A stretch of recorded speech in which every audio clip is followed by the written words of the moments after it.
नमस्कार,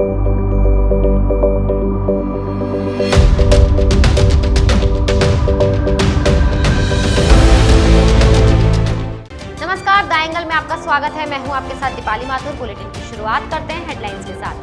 UP police के साथ हुई मुठभेड़ में कासगंज सिपाही हत्याकांड का मुख्य आरोपी मोती सिंह ढेर बदमाश से पुलिसकर्मी से लूटी गई पिस्टल और 315 बोर का तमंचा किया बरामद।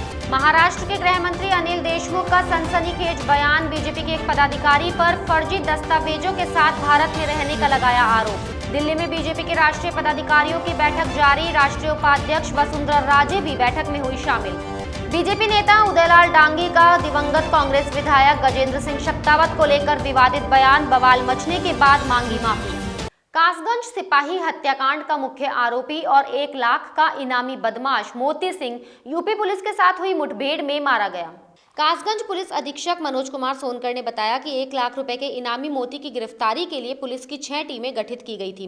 पुलिस को मुखबिर से सूचना मिली थी कि मोती अपने साथियों के साथ करतला रोड काली नदी के पास जंगल में छिपा है।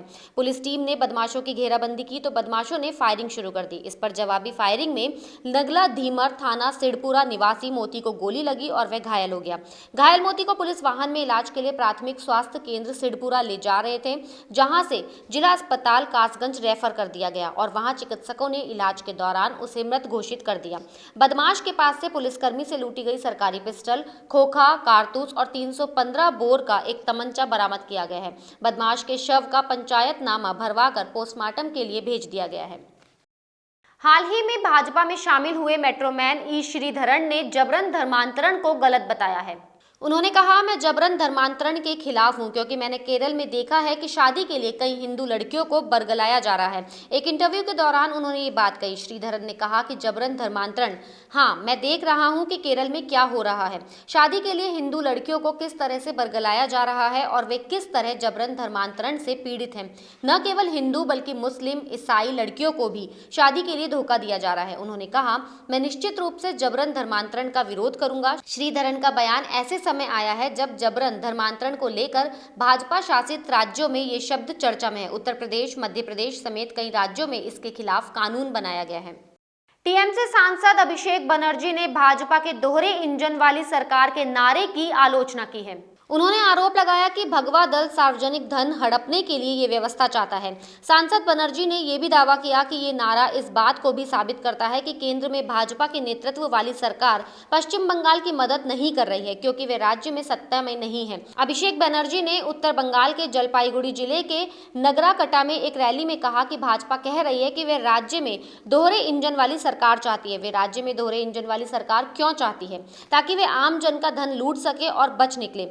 भाजपा ने 2014 के लोकसभा चुनाव में हर नागरिक को 15-15 लाख रुपए देने का वादा किया था, लेकिन लोगों को पिछले 7 साल में एक भी पैसा नहीं मिला है। उन्होंने कहा कि वे राज्य के लोगों को, किसानों को ये कहकर रिश्वत देने की कोशिश कर रहे हैं कि यदि वे सत्ता में आते हैं तो उन्हें 18-18 हजार रुपए दिए जाएंगे। ये आम आदमी को बेवकूफ बनाने की एक और कोशिश है। महाराष्ट्र के गृह मंत्री अनिल देशमुख ने एक सनसनीखेज बयान दिया है। उन्होंने बीजेपी पर निशाना साधते हुए कहा कि भाजपा का एक पदाधिकारी बांग्लादेशी और फर्जी दस्तावेजों के जरिए भारत में रह रहा है। देशमुख ने कहा कि भाजपा के उत्तर मुंबई अल्पसंख्यक प्रकोष्ठ के प्रमुख रूबल जोनू शेख ने आधार कार्ड और पैन कार्ड हासिल कर लिया है, लेकिन मुंबई पुलिस ने पाया कि 24 उत्तर परगना का पता और पश्चिम बंगाल में स्कूल के जो ब्यौरे उन्होंने दिए हैं वे फर्जी हैं। उन्होंने कहा, मुझे आश्चर्य हो रहा है कि भाजपा ने उनके दस्तावेजों की जाँच किए बिना कैसे उन्हें पदाधिकारी बना दिया। वहीं भाजपा उपाध्यक्ष चित्रा वाघ ने कहा कि अगर शेख ने कोई गलत काम किया है तो उनकी पार्टी किसी भी तरह से गलत काम का बचाव नहीं करेगी। साथ ही उन्होंने कहा कि एमवीए सरकार को राकापा, कांग्रेस आदि में इसी तरह के मामलों का पता लगाने के लिए समान उत्साह दिखाना चाहिए। वाहनों पर फास्टैग लगवाने के लिए लोगों को प्रोत्साहित करने के लिए केंद्र सरकार की ओर से बड़ा ऐलान किया गया है। जानकारी के मुताबिक आज से 1 मार्च तक लोगों को फास्टैग मुफ्त में दिया जाएगा। NHAI की ओर से ये फैसला किया गया है। इससे पहले तक वाहनों पर फास्टैग लगवाने के लिए 100 रुपये का शुल्क देना होता था। वहीं NHAI के CGM NK जैन ने बताया कि राजस्थान में अब तक करीब 94% वाहनों पर फास्टैग लगाने का काम पूरा किया जा चुका है। बाकी रहे वाहनों पर इसे जल्द से जल्द लगवाने की ये फैसला किया गया है। बता दें, टोल नाकों पर टोल चुकाने के लिए सरकार फास्टैग लगाना अनिवार्य कर चुकी है। फास्टैग नहीं लगवाने वाले वाहन चालकों से 2 गुना टोल वसूलने का प्रावधान किया हुआ है। दिल्ली में आज बीजेपी के राष्ट्रीय पदाधिकारियों की बैठक जारी है। बैठक में पार्टी अध्यक्ष जेपी नड्डा, पीएम मोदी, गृह मंत्री अमित शाह, प्रदेश प्रभारी अरुण सिंह, राष्ट्रीय उपाध्यक्ष वसुंधरा राजे, बीएल संतोष, पार्टी प्रदेश अध्यक्ष सतीश पूनिया सहित तमाम पदाधिकारी और संगठन महामंत्री शामिल हैं। बैठक में किसानों समेत देश से जुड़े तमाम मुद्दों पर चर्चा होने की संभावना है। इससे पहले बैठक की तैयारियों को लेकर कल जेपी नड्डा ने महामंत्रियों की लंबी बैठक भी ली थी। प्रदेश की 4 विधानसभा सीटों पर टिकट पाने के लिए दावेदार जमकर बयानबाजी कर रहे हैं। अब भाजपा नेता उदयलाल डांगी ने उदयपुर की वल्लभनगर सीट से दिवंगत कांग्रेस विधायक गजेंद्र सिंह शेखावत को लेकर विवादित बयान दिया है। उदयलाल डांगी ने एक कार्यक्रम में कार्यकर्ताओं के सामने कहा कि गजेंद्र सिंह शेखावत की मौत फ्री फोकट की दारू पीने से हुई है। डांगी ने यहां तक कहा कि आगामी चुनाव में विधायक की मौत को लेकर सहानुभूति नहीं मिल सकेगी, क्योंकि शराब पीकर मरने वाले व्यक्ति से लोग क्यों सहानुभूति रखेंगे। उदयलाल डांगी के इस बयान के बाद सोशल मीडिया पर जमकर बवाल मचा। इसके बाद उदयलाल डांगी ने अपने बयान को लेकर माफी भी मांग ली है।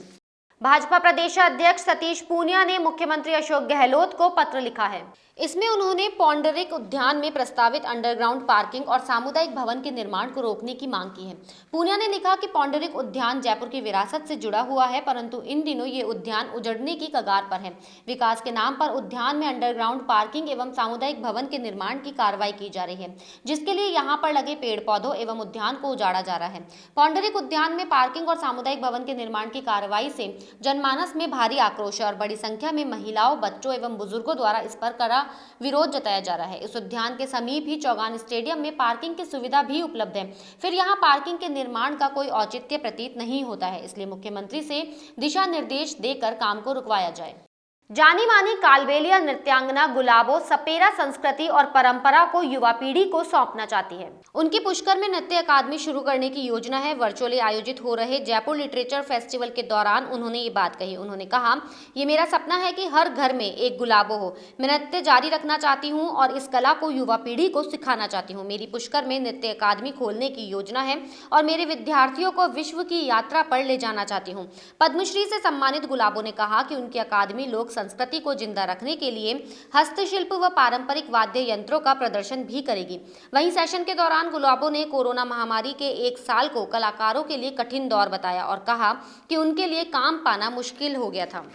बुलेटिन में फिलहाल इतना ही। अगर आपको हमारा वीडियो पसंद आया हो तो हमारे चैनल को सब्सक्राइब करना ना भूलिएगा।